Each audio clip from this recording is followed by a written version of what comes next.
arrest it pretty swiftly. All right, thank you, Carl. Another big topic, of course, of many discussed tonight was Obamacare. Tonight, the president reminding Congress of his plan to repeal and replace it.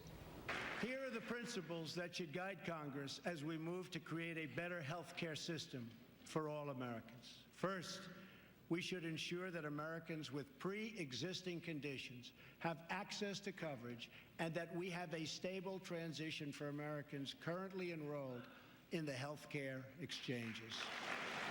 Secondly, we should help Americans purchase their own coverage through the use of tax credits and expanded health savings accounts. But it must be the plan they want, not the plan forced on them by our government. Carlos, let me get back to you quickly. This topic, again, very controversial. From what he said and how he wants to lay out a replacement for Obamacare, what's your take?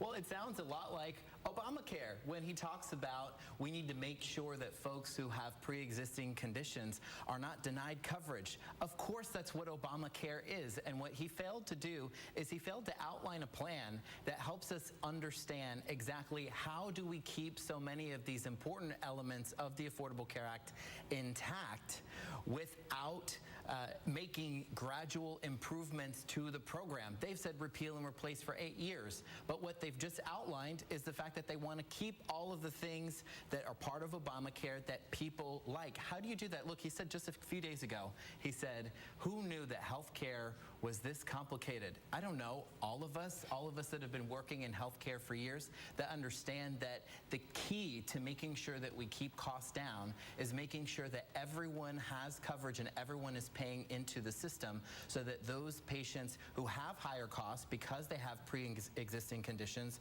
are offset by those who do not. He has not been able to articulate a plan that effectively does that, which is why folks are speaking out at town halls across the country and demanding to know what's going to happen, because 22 million Americans now have health insurance that did not before the Affordable Care Act passed into law. All right, we unfortunately have to leave it there because of time. Thank you all and our power panel for joining us tonight. So much more. They'd love to go. Sorry about that. Back over to you guys, Luann and Charles.